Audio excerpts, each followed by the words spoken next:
Aplauda o Senhor. Aleluia.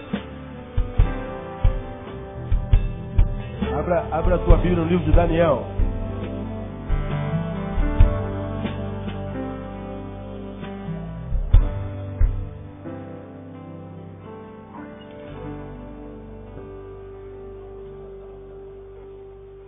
Aleluia. Daniel capítulo 3.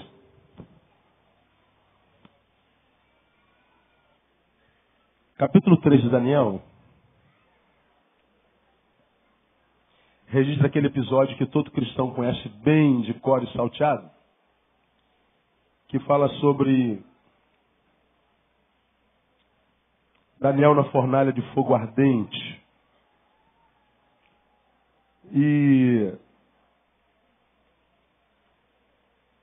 sabemos que Daniel foi parar nessa fornalha com os seus amigos, não por causa de infidelidade, não por causa de castigo, não porque o diabo se levantou, não porque ele tinha legalidade com as trevas.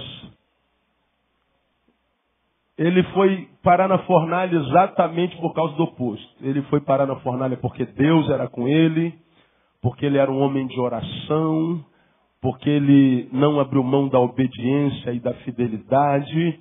Ele foi parar na fornalha exatamente porque Satanás não tinha acesso à vida dele, e a despeito disso ele foi parar na fornalha. A gente sabe que a trama para fazer Daniel e os seus amigos pararem na fornalha foi a trama construída por homens, por pessoas invejosas, que sofriam com o sofrimento de Daniel. Daniel foi honrado na nação e pessoas morriam de inveja dele. Cara, nós temos que parar a ascendência desse homem. Não é possível que esse cara consiga tanta coisa em tão pouco tempo. A gente está aqui há um tempão e esse cara... Vamos dar um jeitinho nele aí, meu. Você já aprendeu que inveja é muito mais do que desejar ter o que o outro tem? Desejar ter o que o outro tem, dependendo do ponto de vista, é até positivo. Poxa, fulano conseguiu passar nessa prova, eu vou conseguir passar também. Eu quero passar, vou passar. Então, querer ter o que o outro tem pode ser positivo. Então, a inveja é sempre negativa, é muito pior do que isso. Inveja não é querer ter o que o outro tem, é não querer que o outro tenha o que você não tem. O invejoso não sofre porque não tem. O invejoso sofre porque você tem.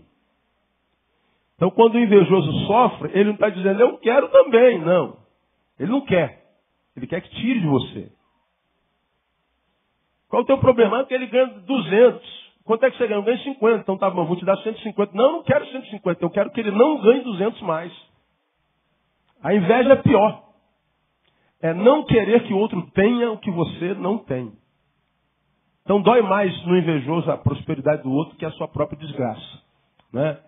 Então, a trama dos invejosos levou Daniel para a cova.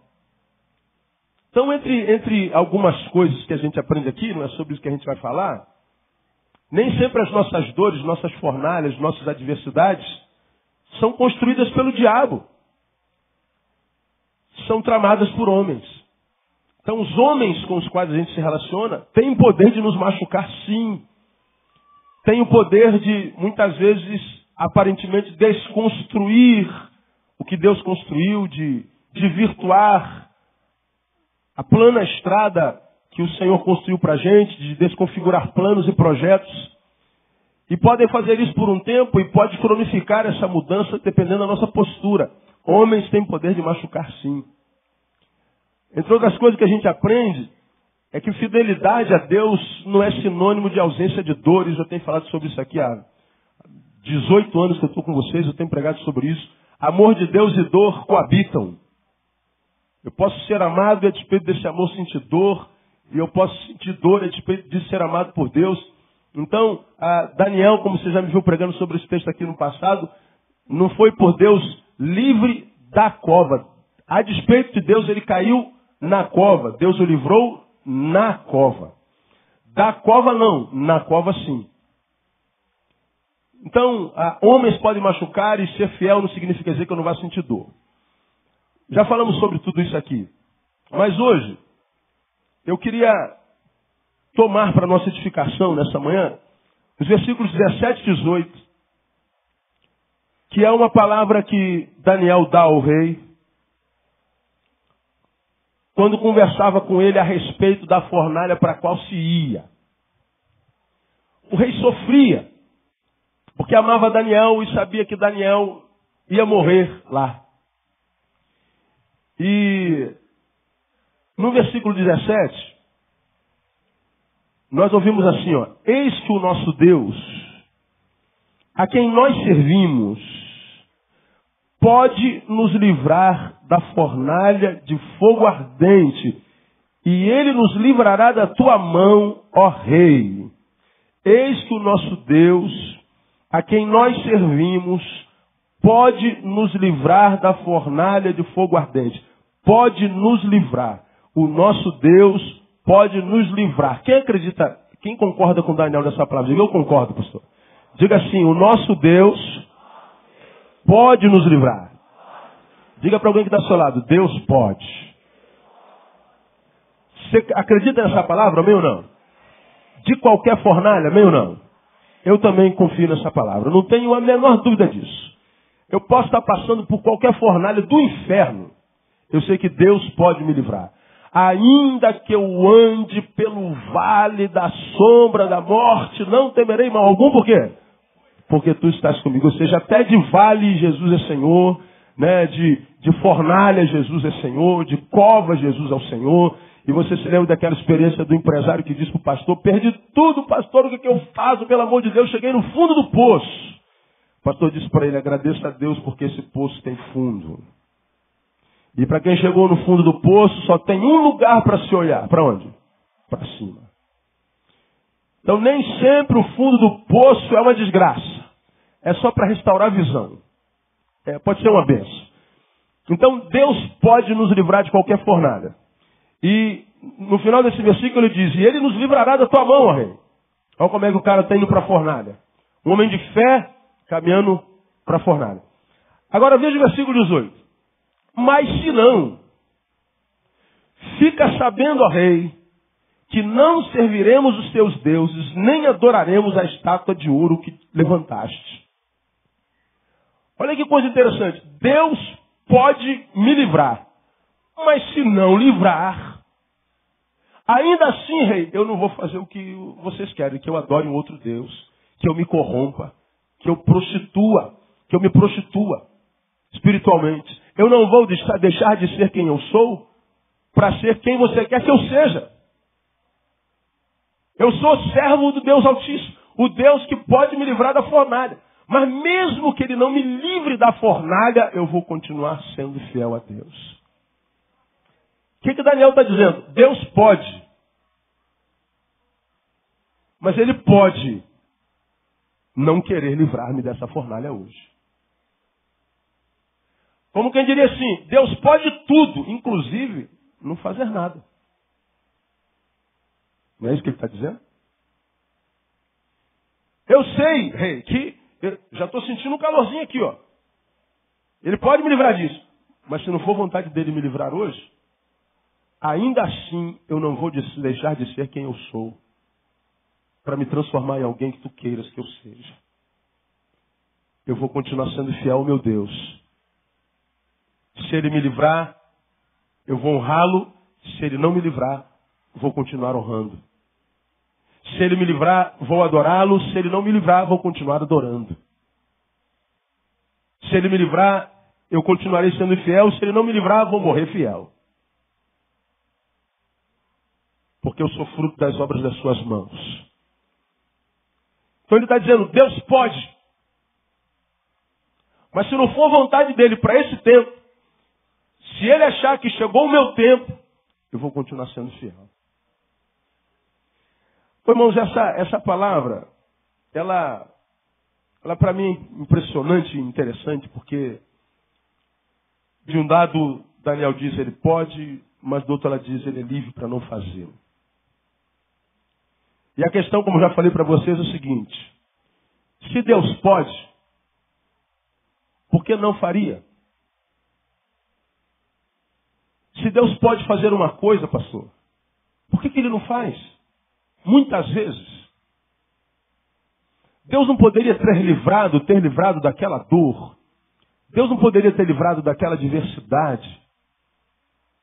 Deus não poderia ter atrasado um pouquinho. Deus não poderia ter acelerado um pouquinho, chegado mais cedo. Deus não podia? Podia. Há alguma coisa que Deus não possa? Não. Tudo é possível para Deus. Ora, se Ele não pode, por que não faz? Bom, que a resposta eu daria? Porque Ele é Deus. E Ele faz o que lhe apraz. E quando eu falo sobre isso, eu me lembro do Salmo 135. O salmista diz uma coisa interessante para Deus aqui.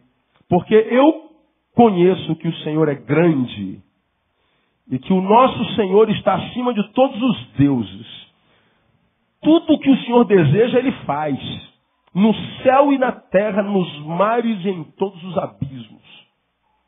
Ele está acima de todos os deuses e tudo o que o Senhor quiser fazer, Ele faz. No céu, na terra e em todos os abismos.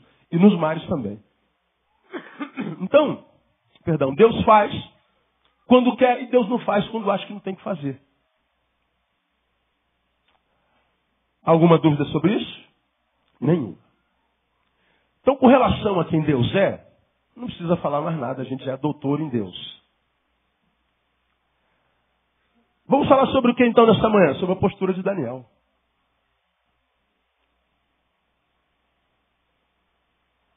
Se Deus pode, mas mesmo assim não faz, por que isso acontece? Porque Ele é Deus e Ele faz como Ele quiser. Agora, e Daniel? Daniel crê num Deus que sabe que pode, mas diz assim, Deus, se tu quiseres, não fazes. Essa postura de Daniel é diferente da nossa. Ou da maioria de nós, principalmente quando o dia é adverso. Nós vamos sendo fiel ao Senhor, nós vamos servindo ao Senhor, nós vamos crendo no Senhor, porque o Senhor tem feito, o Senhor tem realizado. O Senhor até então, quiçá, tem podido e tem realizado. Mas quando chega aquele dia que a gente sabe que o Senhor podia ter feito e não fez, disse não. Quando Deus podia ter estendido o braço, mas Ele recolheu o braço e a dor esmagou, a gente diz, Deus, onde é que está o Senhor? Ainda que Deus dissesse, eu estou no mesmo lugar, então por que tu não fizeste alguma coisa? Porque dessa vez não foi minha vontade de fazer. Pronto, aí a gente muda. A gente se deforma. A nossa postura é uma postura diferente nesses tempos. É uma postura que muitas vezes é extremamente, estritamente, esmagadoramente equivocada. As reações de Daniel revelam para nós alguns saberes que são muito importantes para quem quer sobreviver nesse tempo que a gente está vivendo, em que em grande escala a gente vê silêncio de Deus. Em que em grande escala a gente vê contrariedade contra Deus. Porque a gente olha para Deus e ainda que crê nele, a gente discorda de algumas ações deles, principalmente quando as ações deles são as ações do silêncio. São as ações da quietude. Atendi alguém essa semana, nunca cito o nome de quem eu atendo, que passa por um problema que talvez, irmãos, nesses 21 anos de vida ministerial, seja uma das dores mais profundas que eu vi uma pessoa viver. Está aqui sentada conosco. Eu acho que esse tempo adverso começou a mudar na vida dessa pessoa. Receba essa palavra, minha irmã, e a gente sabe o que conversou essa semana lá. E uma frase dela me chamou a atenção. Pastor, o senhor viu o que eu estou passando? Vi. É ouvir e chorar, irmão. Não tem, é uma coisa de... A fé dessa irmã e a capacidade de suportabilidade do ser humano é um troço... Não é normal. Há coisas que seres humanos suportam que, humanamente falando, seria impossível. Tem que ter uma graça de Deus, tem que ter um revestimento espiritual. Tem que ter algo de Deus sobre essa pessoa para ela suportar aquilo pelo qual ela está passando. Mas uma frase ela diz assim, pastor, o que mais me esmaga, não é isso tudo que eu contei para o senhor, mais me esmaga, é que muitas vezes eu quero ouvir um sinalzinho de Deus. Eu quero ouvir um clipsezinho caindo no chão. Tem. Só para eu ter a sensação de que Deus está por aqui, de que Ele está ouvindo, de que Ele está fazendo, de que Ele está agindo. Mas muitas vezes, pastor, nesse quarto escuro da minha vida, eu fecho os olhos e o que eu ouço é o zunido do silêncio. Você já ouviu o zunido do silêncio alguma vez? Já, não já? Quando está aquele silêncio assim, bem... chega a dar agonia. E a gente quer ver um sinalzinho de Deus. E aí a sensação que a gente tem é que nesse sinalzinho que não vem, a gente tem a sensação de que Deus está tão longe que não dá para ver nenhum sinalzinho de vida dele. O silêncio de Deus esmaga. Quando ela falou isso, peguei lá nos meus CDs um sermão em que eu falei exatamente sobre o silêncio de Deus. E você se lembra disso quando nós pregamos naquele texto: aquietai-vos e sabei o quê? Que eu sou Deus. O silêncio revela muita coisa. Muitas vezes a gente está, como André falou, tentando ajudar Deus, fazer um monte de coisa para resolver o problema, fazer o problema, corre para cá, corre para lá, pergunta para aquele homem, pega um pistolão aqui, aí vai para um pastor ali, põe aqui, sobe naquela árvore ali, quebra aquele galho ali, aquela correria, e Deus está vendo a gente igual barata tonta, desesperada. Quem não espera, se desespera, e a gente está vendo aquela pessoa desesperada, portanto ela perdeu a capacidade de esperar em paz, e Deus está falando assim: filho, aquieta-te. Quando você se aquietar,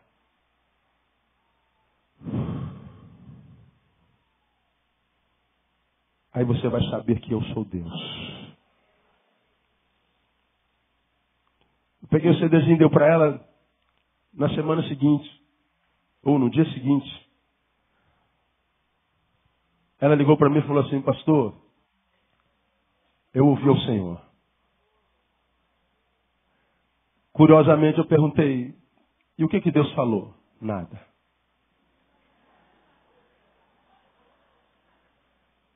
Dá para entender, doutor psicólogo Paulo? Ela ouviu o silêncio. E ela entendeu que o silêncio pode parecer ausência, mas o silêncio pode ser paz. Porque ninguém consegue dormir com barulho. Ninguém consegue se concentrar com barulho.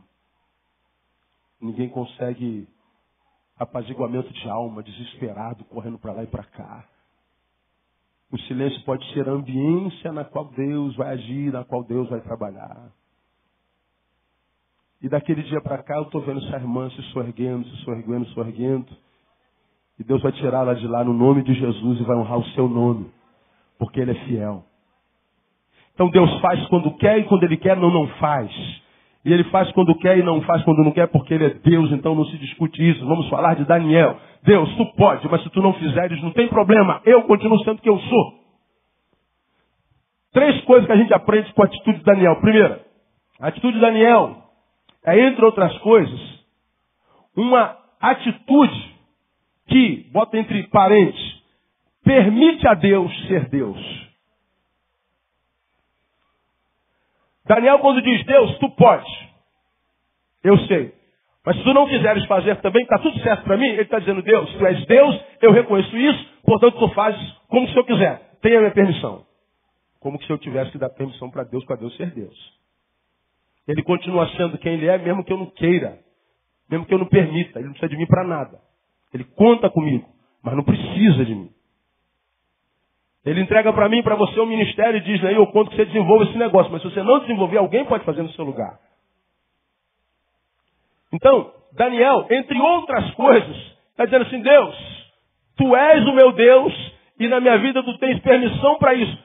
O que não acontece muitas vezes com a gente. A gente diz que crê em Deus e é fiel a Deus, porque diz crer nele, mas essa fidelidade ela é relativa. Enquanto Deus faz e acontece como a gente quer, a gente vai adorando o Senhor. Mas quando não acontece como a gente quer, a gente modifica.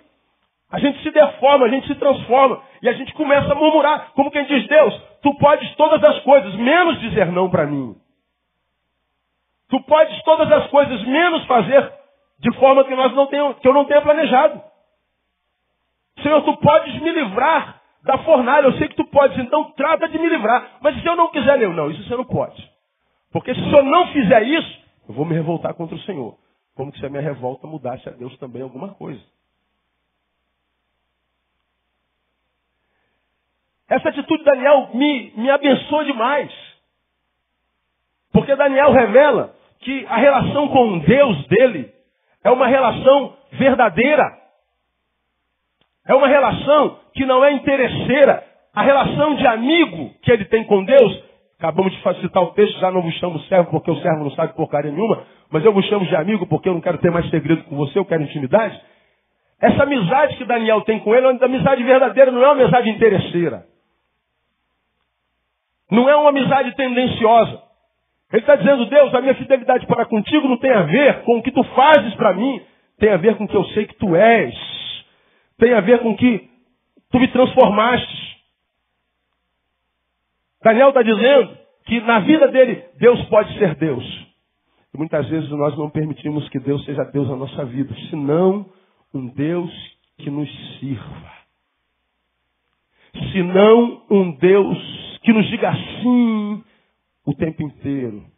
Senão um Deus que nos livre das dores.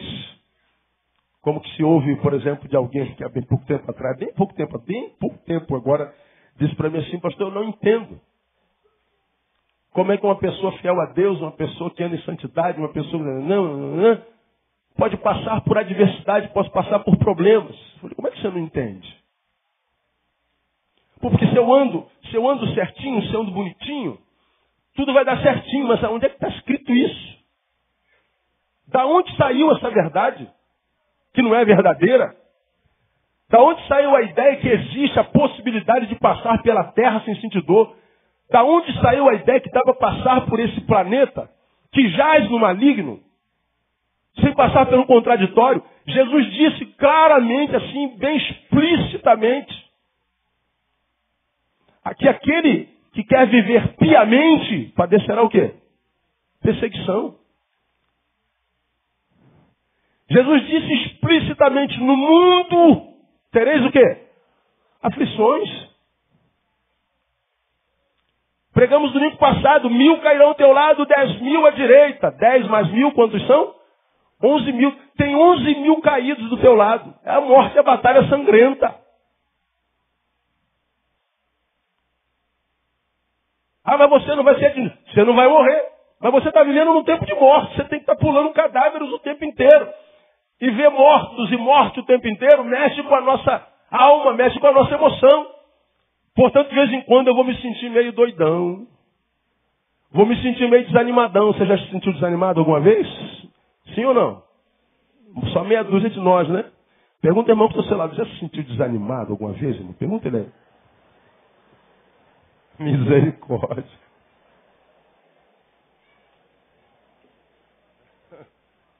Rapaz, o desânimo é uma companhia fiel, né? Tá sempre...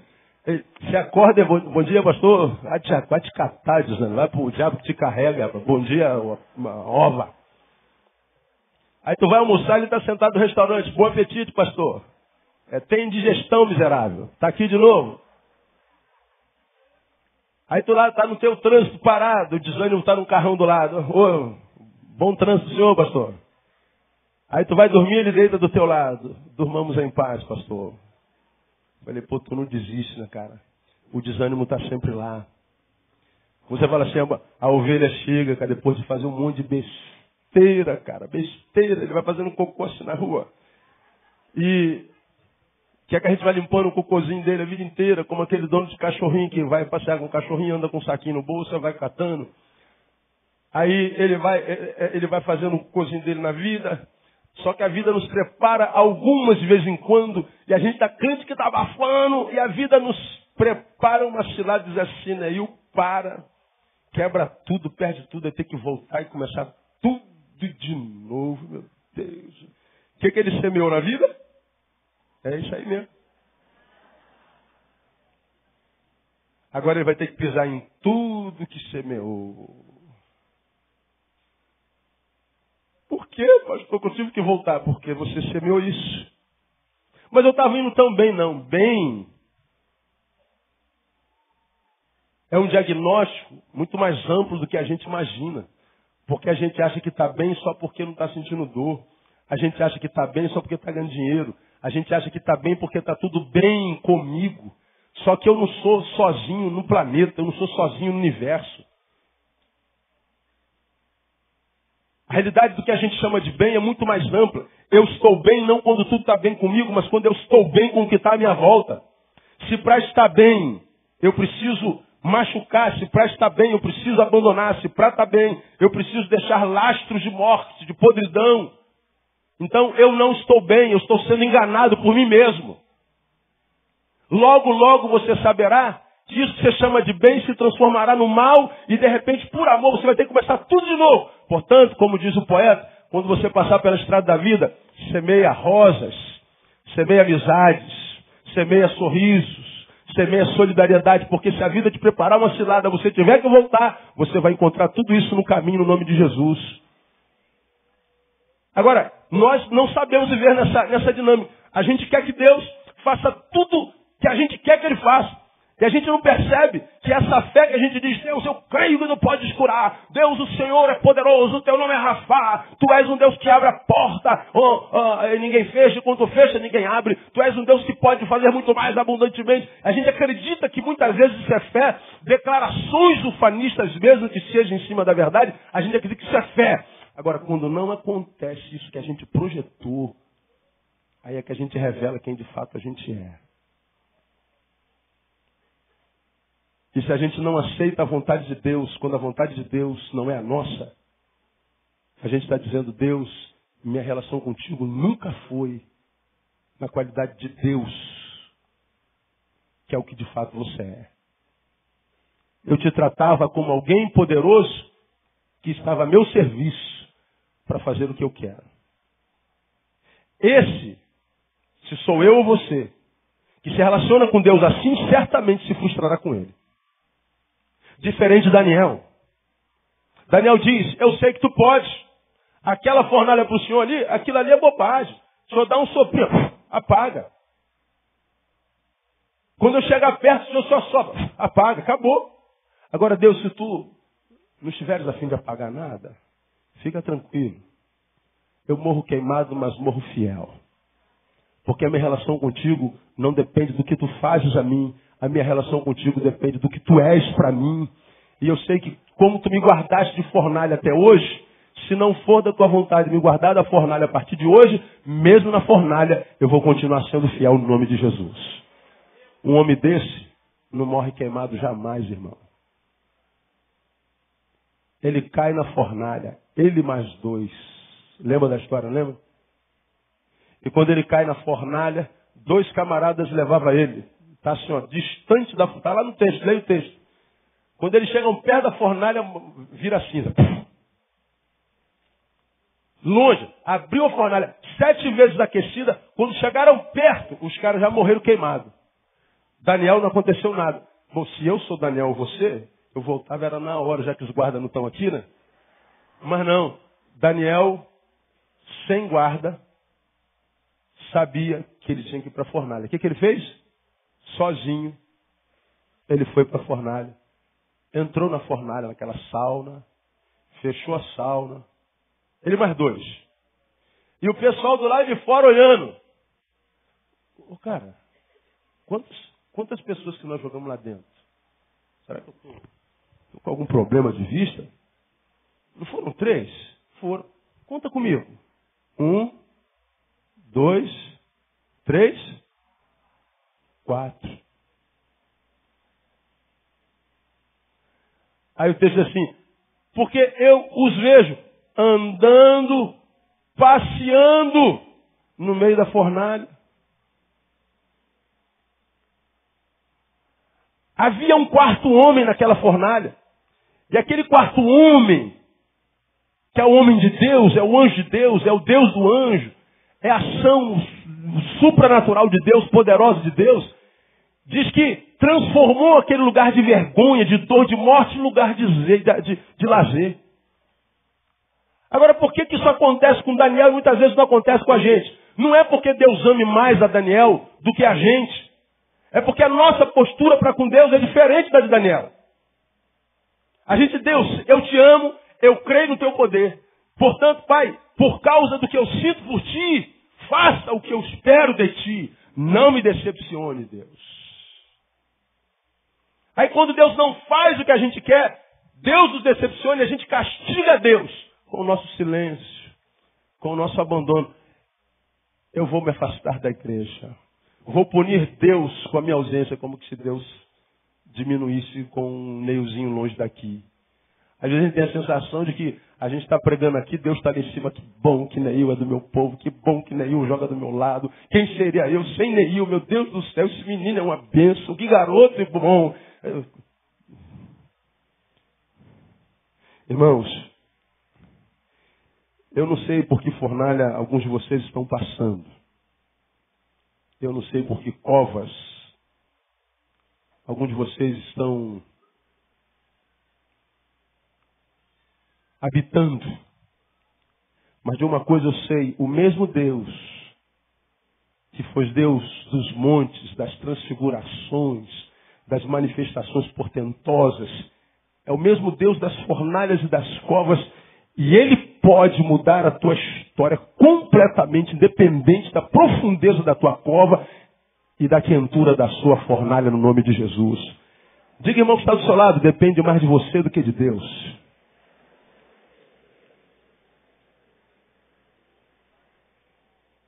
Deus, tens liberdade para ser Deus na minha vida. Mas se eu parar aqui, você vai falar assim, pastor, Deus me livre, guarde não permitir Deus ser Deus na minha vida. Isso não passa na minha cabeça. Pois é, vamos ver se não. Há algumas outras posturas nossas, que mesmo que inconscientemente nós estamos proibindo Deus de ser Deus. Vou dar algumas para vocês. Por exemplo, vingança. Desejo de vingança. O que a Bíblia fala sobre vingança? Vamos ler já já. Já preguei sobre vingança aqui alguns anos atrás e eu falei com você que vingança é a transformação da vítima na imagem e semelhança do seu algoz. Isso é a definição minha. Pastor, dá para o senhor explicar? Dá. Vingança é a transformação da vítima na imagem e semelhança do seu algoz. Pode explicar? Posso. Pois bem. Por que você quer se vingar dele? Ele te fez o mal. Pastor, eu só fiz bem para esse cara. Eu só ajudei esse cara. Pastor, esse cara foi o cara que eu mais ajudei na minha vida, pastor. Ninguém, todo mundo abandonou. Eu fui lá, dei o apoio e tal, e tal, tal, tal. Agora esse cara vem e faz isso comigo. Alguém aqui já sofreu uma frustração, uma traição, uma depressão dessa alguma vez? Quase todos nós. Aquele a quem você mais ajudou, em quem você mais investiu, foi e te traiu. Te fez o mal. Essa frustração com ele, por causa do mal que ele te fez, você não esperava esse mal, machucou você, feriu você, amargurou você, adoeceu você, de tal forma que isso não vai ficar assim, meu. Isso não vai ficar assim, cara, não é possível. Eu não merecia isso, cara. Cara, eu não vou deixar isso, não. Aí tá tudo, pô, cara, deixa isso pra lá, cara, isso acontece, releva, perdoa. Mas não, cara, não dá, não dá. Eu vou me vingar. Aí você vai e faz um mal semelhante ou maior do que aquele que ele fez em você. Ele é o teu algoz. Você é a vítima. Você está chorando até agora porque ele te fez mal e você só fez bem. Então vocês são diferentes. Pelo menos no fruto. Agora, quando você faz a ele o mesmo mal que ele te fez, você se transformou na imagem e semelhança dele.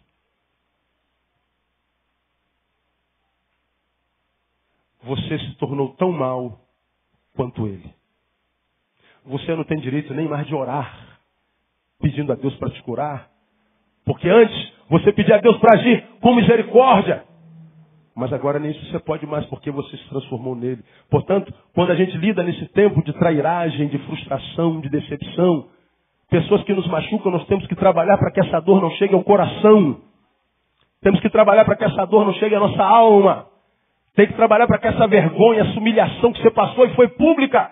Que vergonha que você passou. Não permita que isso chegue na tua alma.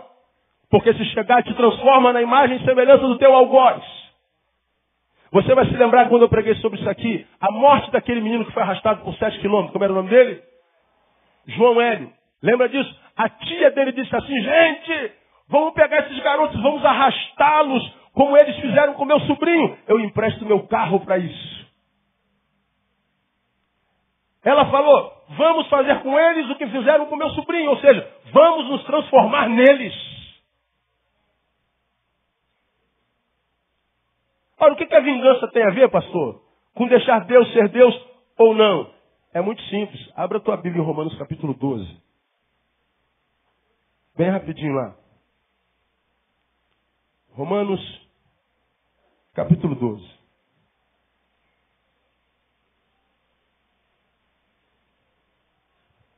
Quem já abriu? Diga, eu já abri. Versículo 19. Olha lá. Não vos vingueis o quê? A vós mesmos. Vamos juntos. Não vos vingueis a vós mesmos, amados. Mas dai lugar à ira. Porque está escrito. O que está escrito? A minha é a vingança. Eu retribuirei, diz o Senhor. Diga, minha vingança. Quem é que está falando isso? Deus. Você não tem como prerrogativa e direito de se vingar de ninguém. Quando você se vinga, você está dizendo, eu estou tomando a prerrogativa de Deus. Ele está dizendo, quem cuida da tua justiça sou eu. Claro que você tem que correr atrás dos teus prejuízos, mas dentro da legalidade. Agora, a vingança não parte do legal. Parte na deformação da imagem de Deus em você. Você de vítima passa a ser semelhante ao teu algoz. E mais, quando Deus diz assim, minha vingança, deixa comigo. Pega e entrega aquele que te feriu na mão de Deus, meu irmão. Deixa que o Senhor vai pelejar por você. Deixa que Ele vai fazer justiça no nome de Jesus. Continua sendo essa mulher de bem. Continua sendo esse homem de bem. Continua fazendo justiça. Mas pastor, eu fiz justiça, eu fui apunhalado. Não tem problema. Por uma pessoa você foi, mas veja quantas pessoas têm honrado você e abençoado você. Veja quantas pessoas estão contigo e têm sido fiel há anos. E você não valoriza os fiéis por causa de um infiel. Tenho me encontrado com gente que foi ferido por uma pessoa e agora só respira essa pessoa. Dorme com essa pessoa. Acorda com essa pessoa. Se alimenta dessa pessoa. Retroalimenta as suas emoções dessa pessoa. O cara esquece essa pessoa. Pastor, não posso. Me machucou demais. Pois é, engraçado. O mal que fazem a gente alimenta, retroalimenta, dá comida, dá água. A gente vai, não deixa morrer aquela desgraça. Agora tem um monte de gente que ama a gente e a gente não dá a mesma atenção. A gente não permite que o bem, as amizades, as alegrias tomem em nós a mesma proporção de um mal que nos fizeram. Quando a gente age assim, inconscientemente, nunca pensamos nisso, a gente está impedindo Deus de ser Deus. A vingança não cabe a mim, irmão. Muitas vezes a vontade vem, não é? A gente quer fazer justiça com a própria mão, a gente quer fazer justiça com a própria língua, a gente quer fazer justiça com a própria vida, a gente quer retribuir a mesma dor, porque a dor rouba tanto tempo precioso da gente, que a gente quer roubar esse tempo dele também. Eu estou aqui sofrendo, ele está lá rindo. Vou tirar esse sorriso da boca dele, aquele riso é falso, irmão. Como a tua dor também tem prazo de validade, não a dor que dure para sempre. Essa dor aí que você está sentindo, essa vergonha, sobre ela há uma palavra no lugar da tua vergonha. Deus te dará dupla honra no nome de Jesus. Diga para alguém que está do seu lado, deixa Deus ser Deus, irmão. Deixa Deus ser Deus. A vingança não é contigo não, cara. Você não nasceu para esse negócio. Isso não é obra tua. Você é filho de um Deus que é pai e que ama muito. E esse pai vai pelejar por você no nome de Jesus. Foi a palavra da primeira canção que nós cantamos hoje. Ficai parado, postai-vos e vede o livramento que o Senhor vos dará no nome de Jesus. Você vai ver, essa dor tem prazo de validade. Agora, quando a gente quer ser vingativo, nos transformamos na imagem e semelhança do algoz. Estamos tomando a prerrogativa de Deus. A vingança pertence ao Senhor. Quer ver um outro exemplo? Eu lhe dou. Vamos falar da ansiedade. Como é que eu defini a ansiedade? É o ato inconsciente de dizer a Deus que ele está atrasado.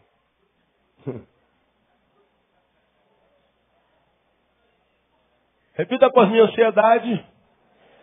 É o ato inconsciente de dizer a Deus, tu estás atrasado. Mastiga aí com o dente do cérebro, vê se não é isso aí.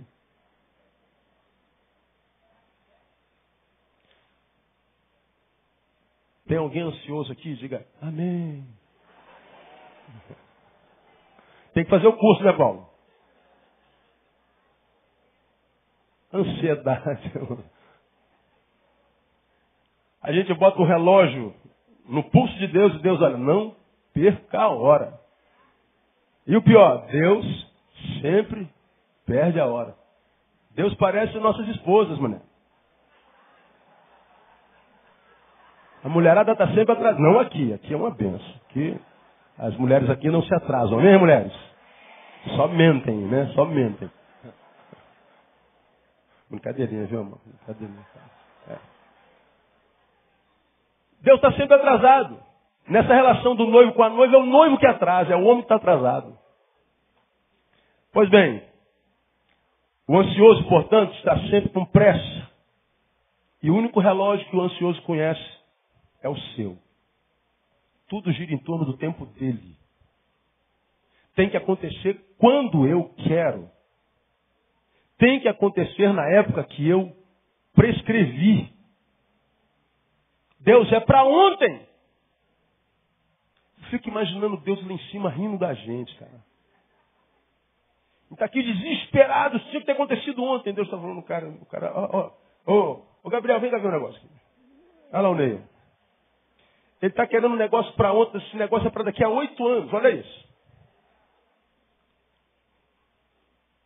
Agora, da onde eu tirei que tinha que ser para ontem? Eu tirei do meu relógio, do meu diagnóstico. Eu tirei da minha visão de vida. Agora, qual é o problema do ansioso? O ansioso, quando está dominado pelo Cronos, ele esquece tudo mais, ele não considera razão, ele não considera fé, ele não considera perseverança, ele não considera opinião de outro. Ele está tão envolvido pelo Deus Cronos, ou pelo demônio Cronos, como você quiser chamar, que ele está preso àquilo ali. Tem que acontecer isso aqui, tem que ser assim, tem. Deus está dizendo, não, filho, não acontece quando você quer. Acontece quando eu quero. Você vai lá em Eclesiastes capítulo 3, não precisa abrir lá não. Tudo, não, vamos ler. Vamos ler. Ler a Bíblia é uma bênção, né, irmão? Tudo tem a sua ocasião própria. E há tempo para todo propósito debaixo do céu. Atente para o todo. Tudo. Olha. Tem a sua ocasião própria. E há tempo para todo propósito debaixo do céu. Ele está dizendo o seguinte, tudo e todos estão debaixo de propósito. Tudo tem um tempozinho determinado. Para nascer, tem que esperar 9 meses.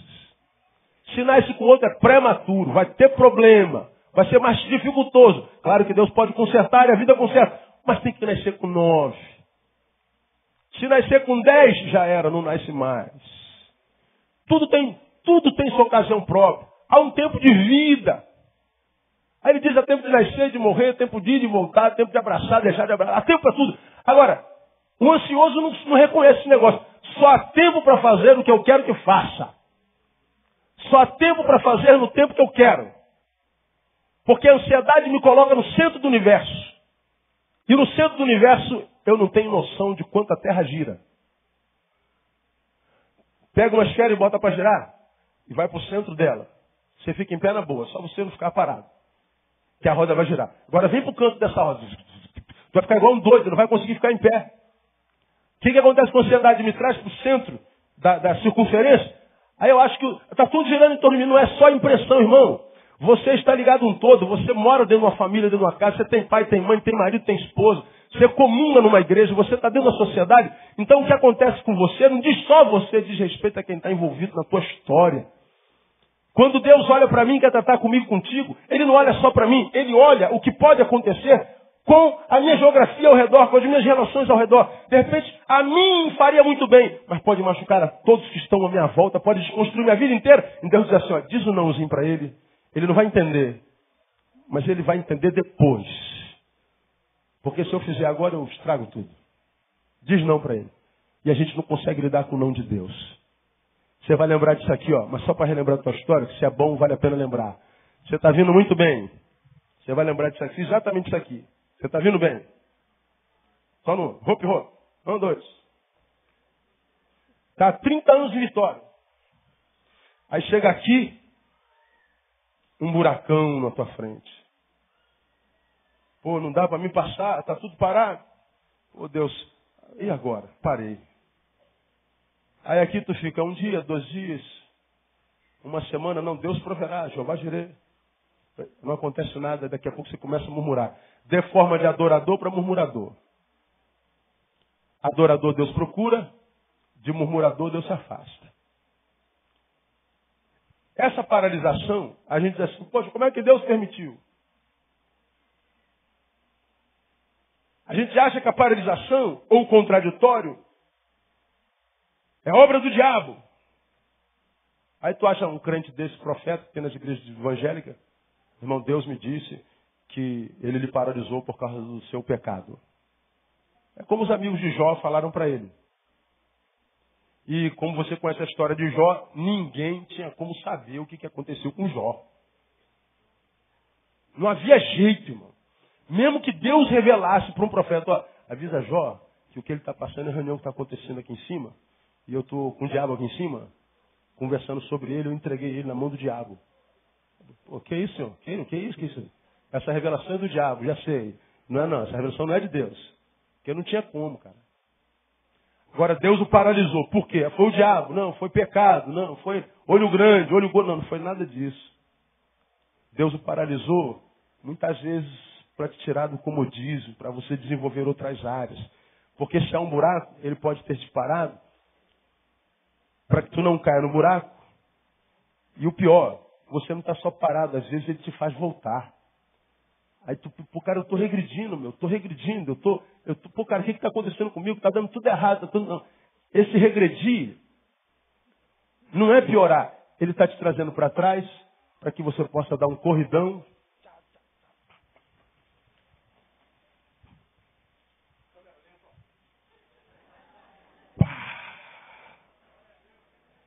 Ele te retroage, não para te punir, mas para que você tome impulso e consiga saltar o abismo e chegar do lado de cá em vitória. Agora veja, a gente está aqui retroagindo, murmurando, oh, Deus não é bom, Deus não presta, Deus é infiel, poxa, eu estava indo tão bem, agora Deus está me fazendo voltar, Deus é infiel, bem que me falaram, não vale a pena ser fiel, em vão tem purificado minha alma, Salmo 73, e você está voltando e dizendo, não, seu animal, eu estou te retroagindo, você tomar impulso, que é para você não cair naquele buraco. Como quem diz, há um elástico lá te empurrando para frente, porque a vida se desenvolve para frente. Eu estou te segurando aqui, que daqui a pouco eu vou te largar como um sling. É agora, Neil. Estou voando nas asas da fé. Aleluia. É assim que Deus faz. Irmão, Deus ama você. E o que tem para você é sempre bom no nome de Jesus. Aprenda a lidar com as suas adversidades. A ansiedade muitas vezes é um impedimento de Deus ser Deus na nossa vida. Porque ele diz, cara, tudo acontece dentro do propósito de Deus. Você fez um plano, não aconteceu dentro do teu plano? Diga assim, Senhor, não aconteceu no meu plano, mas eu sei quem tu és. Portanto, eu vou continuar sonhando e vai ser no teu plano no nome de Jesus. E quando acontecer no plano de Deus, vai ser bênção no nome de Jesus. Vovó dizia que o apressado come cru, mas come. O apressado não morre de fome. Ele só não tem sabor na vida. A mesma picanha assada é a mesma picanha crua. E se comer, vai alimentar. Mas qual das picanhas é melhor? Sal grosso, irmão. Deixa ela rodar um pouquinho. Calma, eu estou morrendo de fome. Calma, filho. Vai valer a pena. Não come cru, não. Não, mas eu estou com fome, eu sei, cara. Mas mais 2 minutinhos. Não, mas eu quero agora. Então come, miserável. Matou a fome? Matou. Tem qualidade de vida? Não. Agora o outro está ali, ó, perseverando na picanha. Aí vem um cara, ó, esse espetão, vem com um garfinho, ó, encheu de boca d'água, não encheu? Fala a verdade. Aí tu come, não só mata a fome, mas como traz qualidade, sabor à vida. A ansiedade é uma desgraça. A atitude de Daniel é, entre outras coisas, uma atitude que permite a Deus ser Deus. Tem mais 2 tópicos, mas vou ter que ficar por aqui. Não vai dar para pregar o resto. Como eu não vou sair para o segundo tópico, mais um exemplo vim disso em 2 minutos que eu tenho. Vingança, ansiedade. Jeitinho brasileiro. Nós somos especialistas em jeitinho. Fazer uma porta abrir aqui, dar um jeitinho lá, passa por cima, por baixo. Jeitinho brasileiro, o que é? É abrir portas com chaves que Deus não usaria.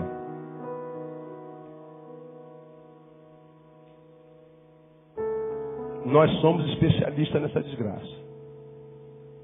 Posso ouvir dar um testemunho que a porta se me abriu. Não, a porta aberta não é importante. Qual chave que abriu essa porta? Quem foi que abriu essa porta?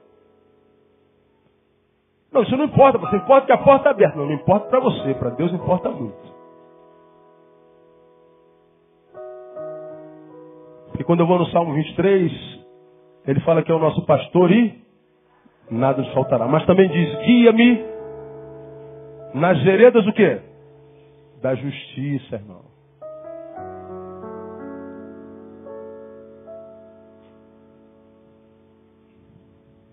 Ele é o Deus que diz, olha, a porta que eu abro ninguém fecha, a porta que eu fecho ninguém abre. Mas o mais importante não é a porta, qual chave que abriu. Eu tenho me encontrado, olha, eu poderia dar 1 milhão de exemplos. O que eu prego no púlpito é consequência do que eu ouço durante as semanas. Eu ouço cada coisa que eu não acredito. E o que me espanta é que alguns ainda vêm compartilhar a vitória. Aí eu não celebro a vitória, porque não é vitória. Foi um jeitinho. Foi uma porta que foi aberta por uma chave que Deus não abriria. E Deus está dizendo assim, meu filho, olha, o que eu tenho planejado para você está planejado desde a fundação do mundo. Eis que eu sei o plano que eu tenho para vós, planos de bem e não de mal, para vos dar um futuro e uma esperança. Ele está falando isso para a gente o tempo inteiro. A porta que eu abro ninguém fecha, a porta que eu fecho ninguém abre, não adianta. Você vai a Isaías diz assim, agindo eu, quem impedirá? Filho, olha o que é teu está preparado, esforça-te, eu te ajudarei. Mas a gente não quer mais esforçar. A gente vive na cultura do raspadinha. A gente vive na cultura dos pistolões, dos deputados, dos senadores, daqueles calhordas que estão lá, se dando bem o tempo inteiro. Vive na cultura da impunidade. Está todo mundo se dando bem, mas me dá bem. Pois é, entra nessa porta. Como eu tenho dito aqui repetidas vezes, quando você chegar lá, vai descobrir que lá é lugar nenhum. Porque você vai estar no mesmo lugar que eles, mas você não foi guiado pelas veredas da justiça. Quando você diz, pastor, eu vou dar um jeitinho aqui, você está dizendo, esse jeitinho que você está dando não é jeitinho meu, diria o Senhor. Portanto, você está na sua própria sorte. Portanto, você está antecipando-se a Deus.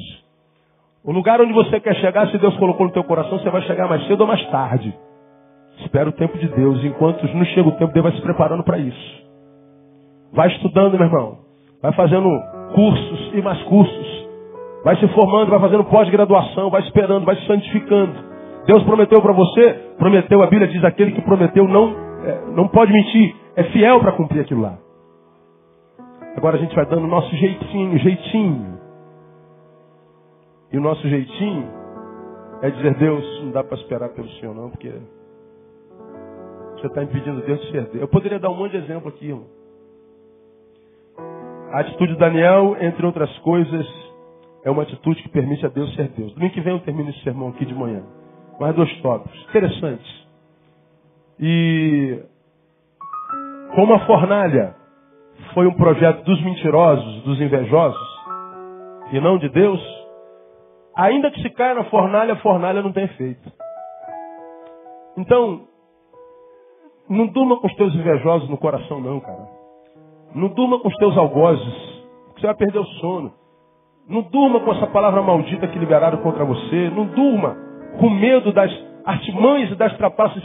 Foi Deus que planejou aquilo lá, você não. Então, mesmo que você caia na cova, Deus tapa a boca do leão. Mesmo que você caia na fornalha, Ele ameniza o poder do fogo. No lugar da tua vergonha, Ele vai dar dupla honra. O que Deus tem planejado para você, ninguém pode tirar de você, senão você mesmo. Como eu tenho pregado aqui, sonhos não morrem, a não ser com suicídio. O que Deus sonhou para você está sonhado e pronto. Os dons e as promessas de Deus são irrevogáveis. Não tem jeito. Preparou para você, é teu. Vai chegar no nome de Jesus. Se você continuar sendo quem você sempre foi. O que acontece conosco? Terminei. Deus prometeu para o Neil fiel, para o Neil verdadeiro, para o Neil apaixonado, para o Neil que desenvolve a vocação. Porque eu quis me vingar, não soube lidar com as minhas trairagens, me transformei na imagem e semelhança do meu algoz. A ansiedade me pegou, me transformei no outdoor que lembra a Deus que Ele está atrasado, perdi a capacidade de esperar em paz, quem não espera se desespera. Então vou dar meu jeitinho, dei meu jeitinho. Portanto, deixei de ser Neil. Me transformei numa outra coisa que as circunstâncias me transformaram. Chegou o dia da minha bênção, e quando Deus vem para me dar a bênção, Ele procura pelo Neil, mas o Neil não existe. Porque eu me transformei nisso aqui, e a promessa não foi para isso aqui. A promessa foi para esse aqui. O que acontece, pastor? Ou eu me humilho, ou eu me arrependo para tentar voltar a ser quem eu sempre fui, ou eu vou passar pela vida sem ver as promessas.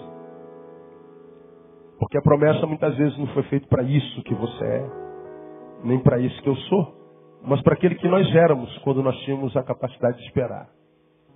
Então, meu irmão, deixa Deus ser Deus na sua vida, porque o que Deus tem para você vai chegar até você no nome de Jesus. E você verá a diferença entre o que teme a Deus e não teme, o que serve a Deus e não serve. Então, não desista. Espera só mais um pouquinho, porque vai acontecer no nome de Jesus. Diga para alguém que está ao seu lado, vai acontecer, meu irmão. Quem recebe essa palavra aí? Melhor aplauso que você puder dar a ele. Ficar em pé.